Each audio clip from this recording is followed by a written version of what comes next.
VJ Kavitha's world YouTube ಚಾನಲ್ಗೆ ಸ್ವಾಗತ. ನಾನು ಕವಿತಾ ಮಾಣಿ.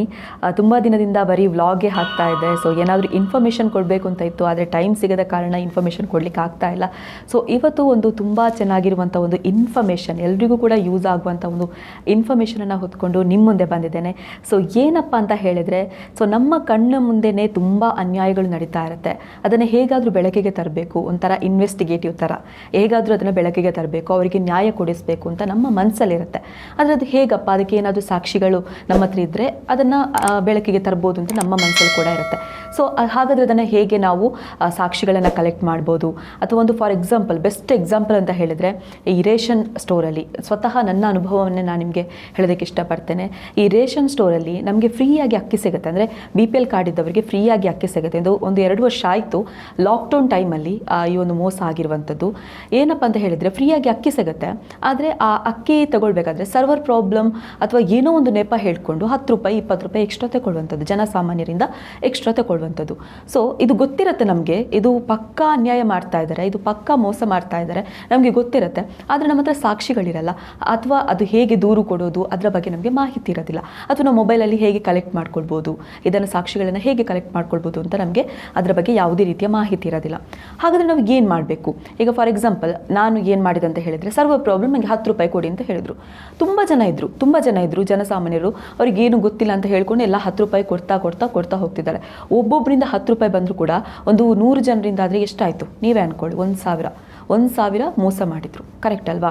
ಹಾಗಾದರೆ ಅದನ್ನು ಹೇಗೆ ಮಾಡಿದಂತ ಹೇಳಿದರೆ, ಓಕೆ ನಿಮಗೆ ಸರ್ವರ್ ಪ್ರಾಬ್ಲಮ್ ಇಲ್ಲ ಅಂತ ಹೇಳಿದರೆ ನಾನು ವೈಫೈ ಕೊಡ್ತೇನೆ ಅಂತ ಹೇಳಿ ಅವರ ಲ್ಯಾಪ್ಟಾಪಿಗೆ ವೈಫೈ ಕನೆಕ್ಟ್ ಮಾಡಿ ನನಗೆ ಬೇಕಾದಂಥ ಅಕ್ಕಿಯನ್ನು ನಾನು ತಗೊಂಡು ಬಂದೆ. ಅದೇ ರೀತಿ ಎಲ್ಲರೂ ಕೂಡ ಮಾಡಲಿಕ್ಕೆ ಸ್ಟಾರ್ಟ್ ಮಾಡಿದರು. ನನಗೊಂದ್ಸಲ ನಿಲ್ಲಿ ವೈಫೈ ಕನೆಕ್ಟ್ ಮಾಡಿಕೊಡಿ ಅಂತ ಹೇಳಿ ಎಲ್ರಿಗೂ ಗೊತ್ತಾಯಿತು. ಓಕೆ, ಇದೊಂದು ಮೋಸ ಆಯಿತು, ಎಲ್ರಿಗೂ ಕೂಡ ಗೊತ್ತಾಯಿತು, ಮೋಸ ಮಾಡಿದ್ದು ಅಂತ ಗೊತ್ತಾಯಿತು. ಯಾರು ಕೂಡ 10 ರೂಪಾಯಿ ಕೊಟ್ಟಿಲ್ಲ, ವೈಫೈ ಕನೆಕ್ಟ್ ಮಾಡಿಕೊಂಡು ಅಕ್ಕಿ ಪಡ್ಕೊಂಡು ಹೋದರು.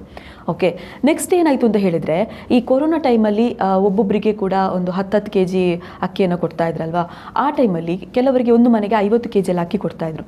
ಆ ಟೈಮಲ್ಲಿ ಏನು ಮಾಡಿದ್ರು ಅಂತ ಹೇಳಿದರೆ, 50 kg ಕೊಡೋ ಬದಲು 49.5 kg, 49 kg, 48 kg ಆ ಥರ ಕೊಡಲಿಕ್ಕೆ ಸ್ಟಾರ್ಟ್ ಮಾಡಿದರು. ಇದು ಯಾಕಪ್ಪ ಅಂತ ನಾನು ಕ್ವೆಶ್ಚನ್ ಮಾಡಿದಾಗ ಅವ್ರು ಏನು ಹೇಳಿದರು ಗೊತ್ತಾ? ನಮಗೆ ಬರುವಾಗ 50 kg ಒಂದು ಮೂಟೆ ಏನಿದೆ ಅದರಲ್ಲಿ ಬರುವಾಗ ನಮಗೆ ಬರುವಂಥದ್ದು 48-47 kg ಅಷ್ಟೇ ಬರೋದು ನಮಗೆ. ಹಾಗಾಗಿ ನಾವು ಅದನ್ನು ಲೆಸ್ ಮಾಡಿ ಕೊಡ್ತಾ ಇದ್ದೇವೆ ಅಂತ. ಇದನ್ನು ಜನಸಾಮಾನ್ಯರಿಂದ ಲೆಸ್ ಮಾಡೋದಾ ಅಥವಾ ಗೌರ್ಮೆಂಟಿಗೆ ಇದರ ಬಗ್ಗೆ ತಿಳಿಸೋದಾ? ಕರೆಕ್ಟ್ ಅಲ್ವಾ? ನೀವೇ ಹೇಳಿ. ಸೊ ಅದಕ್ಕೋಸ್ಕರ ನಾನು ಏನು ಮಾಡಿದೆ ಅಂತ ಹೇಳಿದರೆ, ಇಲ್ಲ, ಇದು ನೀವು ನಮಗೆ ಏನು ನಮಗೆ 50 kg ಏನಿದೆಯೋ ಅದನ್ನೇ ಕೊಡಿ ನಮಗೆ. ಅಂದರೆ ಈಗ ನೋಡಿ, ಕೆಲವರು ಅದರಲ್ಲೇ ಊಟ ಮಾಡೋರು ಇರ್ತಾರೆ. ಆ ಟೈಮಲ್ಲಿ ಕುಚ್ಚಲಕ್ಕಿ ಏನೋ ಸಿಗ್ತಾಯಿತ್ತು, ಅದನ್ನೇ ಊಟ ಮಾಡಿಕೊಂಡು ಜೀವನ ನಡೆಸೋರು ಇರ್ತಾರೆ. ಆ ಟೈಮಲ್ಲಿ, ಕೊರೋನಾ ಟೈಮಲ್ಲಿ ತುಂಬ ಕಷ್ಟದ ಸಮಯ. ಅಥವಾ ಒಂದು ಬೆಳ್ತಿಗೆ ಸಿಕ್ಕಿದ್ದು ಅಂತ ಅಂದ್ಕೊಳ್ಳಿ, ಏನೋ ಒಂದು ಮನೆಯಲ್ಲಿ ಬೇಕಾದಂಥ ಒಂದು ತಿಂಡಿಗಳನ್ನು ಏನಾದರೂ ಮಾಡಬೇಕು ಅಂತ ಹೇಳಿದರೆ ಅದರಲ್ಲೇ ಮಾಡೋರು ಇದ್ದಾರೆ. ಕರೆಕ್ಟ್ ಅಲ್ವಾ? ಅಂಥವರಿಗೆ ತುಂಬ ಕಷ್ಟ ಆಗುತ್ತೆ. ಇದರ ಬಗ್ಗೆ ನಾನು ಮಾತಾಡಿದಾಗ ಅವ್ರು ಏನು ಹೇಳಿದರು, ನಮಗೆ ಮೂಟೆಯಲ್ಲಿ ಕಡಿಮೆ ಅಕ್ಕಿ ಬರುತ್ತೆ ಅಂತ. ಆದರೆ ನಿಜವಾಗಿ ಗೊತ್ತಿಲ್ಲ, ಈ ಥರ ಕೂಡ ಆಗಿರ್ಬೋದು. ಆ ಅಕ್ಕಿಯನ್ನು ಕಲೆಕ್ಟ್ ಮಾಡಿಕೊಂಡು ಬೇರೆ ಕಾರ್ಡ್ನವರಿಗೆ ಹಣ ಕೊಡುವಂಥದ್ದಾಗಿರ್ಬೋದು. ಈ ಥರ ತುಂಬ ಆಗ್ತಾ ಇತ್ತು, ಅದರ ಮಾತು ಕೇಳಿ ಬರ್ತಾ ಇತ್ತು.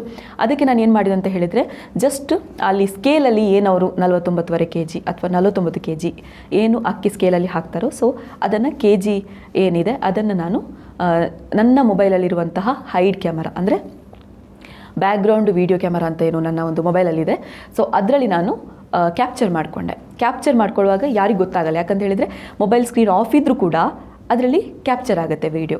ಸೊ ಇದನ್ನು ನಾನು ಮಾಡಿಕೊಂಡು ಏನು ಮಾಡಿದೆ ಅಂತ ಹೇಳಿದರೆ, ಫಸ್ಟಿಗೆ ನಾನು ಅವ್ರ ಹತ್ರ ಮಾತಾಡಿದೆ, ಅವರು ಕೇಳಲಿಲ್ಲ. ಅದಕ್ಕೆ ಏನು ಮಾಡಿದೆ ಅಂತ ಹೇಳಿದರೆ, ಸಿಂಪಲ್ ಅಲ್ಲೇ ನಮಗೆ ಒಂದು ನಂಬರ್ ಸಿಗುತ್ತೆ 1967 ಅಂತ, ಅದಕ್ಕೆ ಜಸ್ಟ್ ಕಾಲ್ ಮಾಡಿದೆ, ಕಂಪ್ಲೇಂಟ್ ಮಾಡಿದೆ. ಅವ್ರು ಏನು ಹೇಳಿದ್ರು ಅಂತ ಹೇಳಿದರೆ, ಆಹಾರ ಸರಬರಾಜು ಕೇಂದ್ರ ಇದಕ್ಕೆ ನೀವು ಮೇಲ್ ಮಾಡಿ ಅಂತ ಹೇಳಿದರು. ಅಲ್ಲಿದೊಂದು ಕಾಲ್ ಬರುತ್ತೆ, ಆಗ ಮೇಲ್ ಮಾಡಿ ಅಂತ ಹೇಳಿದರು. ಸೊ ಮೇಲ್ ಮಾಡಿದೆ. ಮರುದಿನವೇ ಆ ಒಂದು ರೇಷನ್ ಅಂಗಡಿಗೆ ರೈಡ್ ಮಾಡಿ 1000 ರೂಪೀಸ್ ಫೈನ್ ಹಾಕಿದ್ದಾರೆ, ಪ್ಲಸ್ ವಾರ್ನಿಂಗ್ ಮಾಡಿ ಹೋಗಿದ್ದಾರೆ. ಸೊ ಇದು ನಮ್ಮ ಕಣ್ಣೆದುರು ಆಗ್ತಾ ಇರುವಂಥ ಅನ್ಯಾಯ ಏನಿದೆ, ಸೊ ಅದನ್ನು ನಾವು ಬಯಲಿಗೆ ಎಳಿಲಿಕ್ಕೆ ಆಗತ್ತೆ ಅಂತ ಹೇಳೋದಕ್ಕೋಸ್ಕರ ಒಂದು ಆ್ಯಪ್ ಇದೆ ನಮ್ಮ ಪ್ಲೇಸ್ಟೋರಲ್ಲಿ. ನಮ್ಮ ಒಂದು ಸ್ಮಾರ್ಟ್ಫೋನ್ ಇದೆ, ಅದರಲ್ಲಿ ಪ್ಲೇಸ್ಟೋರ್ ಏನಿದೆ, ಆ ಪ್ಲೇಸ್ಟೋರ್ನಲ್ಲಿ ಈ ಒಂದು ಆ್ಯಪ್ ಸಿಗುತ್ತೆ. ಈ ಆ್ಯಪ್ನ ಬಗ್ಗೆ ಕಂಪ್ಲೀಟಾಗಿ ಡೀಟೇಲ್ಸ್ ಹೇಳ್ತೇನೆ, ಹೇಗೆ ಡೌನ್ಲೋಡ್ ಮಾಡ್ಕೊಳ್ಳೋದು, ಜೊತೆಗೆ ಯಾವ ರೀತಿಯಲ್ಲಿ ಸೆಟ್ಟಿಂಗ್ ಮಾಡ್ಕೊಳ್ಳೋದು, ಹೇಗೆ ಅದನ್ನು ಯೂಸ್ ಮಾಡೋದು, ಇದರಿಂದ ಏನೆಲ್ಲ ಬೆನಿಫಿಟ್ ಇದೆ ಎಲ್ಲವನ್ನು ನಿಮಗೆ ಸ್ಕ್ರೀನ್ ರೆಕಾರ್ಡ್ ಮಾಡುವ ಮೂಲಕ ನಿಮಗೆ ಹೇಳ್ತಾ ಹೋಗ್ತೇನೆ. ಪ್ಲೇಸ್ಟೋರಿಗೆ ಹೋಗಿ ಅಲ್ಲಿ ಬ್ಯಾಕ್ಗ್ರೌಂಡ್ ವಿಡಿಯೋ ರೆಕಾರ್ಡರ್ ಅಂತ ಟೈಪ್ ಮಾಡಿದಾಗ ಒಂದು ಆ್ಯಪ್ ಸಿಗುತ್ತೆ. ಸೊ ಈ ಆ್ಯಪನ್ನು ಇನ್ಸ್ಟಾಲ್ ಮಾಡ್ಕೊಳ್ಬೇಕಾಗತ್ತೆ. ಸೊ ನಾನು ಆಲ್ರೆಡಿ ಇನ್ಸ್ಟಾಲ್ ಮಾಡ್ಕೊಂಡಿದ್ದೆ, ಇವಾಗ ಅಪ್ಡೇಟ್ ಕೊಡ್ತಾ ಇದ್ದಾನೆ. ಸೊ ಇದು ಡೌನ್ಲೋಡ್ ಆಗುತ್ತೆ. ಸೊ ನೆಟ್ವರ್ಕ್ ಪ್ರಾಬ್ಲಮ್ ಇರೋದ್ರಿಂದ ಸ್ವಲ್ಪ ಸ್ಲೋ ಆಗ್ತಾ ಇದೆ. ಎಸ್, ಡೌನ್ಲೋಡ್ ಆಯಿತು, ಇನ್ಸ್ಟಾಲ್ ಆಗ್ತಾ ಇದೆ. ಸೊ ಇದನ್ನು ಯಾವುದೇ ಕೆಟ್ಟ ವಿಚಾರಕ್ಕೆ ಯೂಸ್ ಮಾಡ್ಕೊಳ್ಬೇಡಿ. ಏನಾದರೂ ಒಳ್ಳೇದು ಮಾಡಬೇಕು ಅಂತ ಇದ್ದರೆ ಮಾತ್ರ ಈ ಒಂದು ಅಪ್ಲಿಕೇಶನನ್ನು ಯೂಸ್ ಮಾಡ್ಕೊಳ್ಳಿ. ಎಸ್, ಓಪನ್ ಆಯ್ತು. ಇವಾಗ ಓಪನ್ ಆದಾಗ ಈ ಥರ ಒಂದು ಇಂಟರ್ಫೇಸ್ ಬರುತ್ತೆ. ಸೊ ಇಲ್ಲಿ ರೆಕಾರ್ಡ್ ಅಂತ ಕೊಟ್ಟಾಗ ರೆಕಾರ್ಡ್ ಆಗಲಿಕ್ಕೆ ಸ್ಟಾರ್ಟ್ ಆಗುತ್ತೆ. ನೋಡಿ, ರೆಕಾರ್ಡ್ ಆಗ್ತಾ ಉಂಟು. ಒಂದು ವೇಳೆ ನೀವು ಸ್ಕ್ರೀನ್ ಆಫ್ ಮಾಡಿದರೂ ಕೂಡ ಇದು ರೆಕಾರ್ಡ್ ಆಗುತ್ತೆ. ಸೊ ಇದು ಎಲ್ಲಿ ಸೇವ್ ಆಗಿರುತ್ತೆಪ್ಪ ಅಂತ ಹೇಳೋದಾದರೆ, ಸೊ ಇಲ್ಲೊಂದು ರಿಮೈಂಡ್ ಮಿ ಲೇಟರ್. ಎಸ್, ಇಲ್ಲೊಂದು ಫೈಲ್ ಥರ ಕಾಣಿಸುತ್ತೆ ನೋಡಿ, ಮೇಲ್ಗಡೆ ಒಂದು ಸೆಟ್ಟಿಂಗ್ ಹತ್ರ ಫೈಲ್ ಥರ ಕಾಣಿಸುತ್ತೆ. ಸೊ ಅಲ್ಲಿ ಈ ವಿಡಿಯೋಸ್ ಎಲ್ಲ ರೆಕಾರ್ಡ್ ಆಗಿರುತ್ತೆ. ಇದು ನೀವು ಸ್ಕ್ರೀನ್ ಆಫ್ ಮಾಡಿದರೂ ಕೂಡ ರೆಕಾರ್ಡ್ ನಡೀತಾ ಇರುತ್ತೆ. ವಿಡಿಯೋ ಮಾಡಿದ್ದು ಅಂತ ಯಾರಿಗೂ ಗೊತ್ತಾಗೋದಿಲ್ಲ. ಎಸ್, ಬರೀ ಈ ಒಂದು ರೇಷನ್ ಕಾರ್ಡಿಗೆ ಹೋಲಿಸಿದರೆ ಮಾತ್ರ ಅಲ್ಲ, ಪ್ರತಿಯೊಂದು ನಿಮ್ಮ ಒಂದು ಕಣ್ಣೆದುರು ಏನೆಲ್ಲ ಅನ್ಯಾಯ ನಡೀತಾ ಇರುತ್ತೆ, ಸೊ ಅದನ್ನು ಹೇಗೆ ಬೆಳಕಿಗೆ ತರ್ಬೋದು, ಸೊ ಇವೆಲ್ಲದಕ್ಕೂ ಕೂಡ ಈ ಆ್ಯಪ್ ಖಂಡಿತ ಯೂಸ್ ಆಗುತ್ತೆ. ಅಥವಾ ಯಾವುದೋ ಒಂದು ಕಡೆ ಏನೋ ಮೋಸ ಮಾಡ್ತಾ ಇದ್ದಾರೆ, ಅಥವಾ ಒಂದು ಮಗುವಿಗೆ ಹೊಡಿತಾ ಇದ್ದಾರೆ, ಆ ಥರ ಏನಾದರೂ ಇದ್ದರೆ ನಿಮಗೆ ಮೊಬೈಲ್ ಬಳಸೋದಕ್ಕೆ ಅವಕಾಶ ಇರೋದಿಲ್ಲ, ಕ್ಯಾಮರಾ ಯೂಸ್ ಮಾಡಬಾರ್ದು ಅಂತ ಹೇಳ್ತಾರೆ ಕೆಲವೊಂದು ಕಡೆಯಲ್ಲಿ. ಆಗ ನೀವು ಏನು ಮಾಡಬೇಕು ಅಂತ ಹೇಳಿದರೆ ಈ ಹೈಡ್ ಕ್ಯಾಮರಾವನ್ನು ಉಪಯೋಗಿಸೋದು ತುಂಬ ಒಳ್ಳೆಯದು. ಹಾಗಂತ ಹೇಳಿ ನೀವು ಬೇರೆ ಬೇರೆ ವಿಚಾರಗಳಿಗೆ, ಅಂದರೆ ಅನ್ಯಾಯ ಮಾಡೋದಕ್ಕೋಸ್ಕರ ಈ ಹೈಡ್ ಕ್ಯಾಮರಾವನ್ನು ಯೂಸ್ ಮಾಡಿಬಿಡಿ. ಅಂದರೆ ಏನೋ ಒಂದು ಬ್ಯಾಡ್ ವಿಡಿಯೋಸ್ ಮಾಡೋದಾಗಿರ್ಬೋದು, ಈ ಥರ ಎಲ್ಲ ಮಾಡೋದಕ್ಕೆ ಖಂಡಿತ ಈ ಆ್ಯಪನ್ನು ಬಳಸಬೇಡಿ. ಯಾಕಂತ ಹೇಳಿದ್ರೆ ತುಂಬ ತುಂಬ ತುಂಬ ದೊಡ್ಡ ತಪ್ಪು.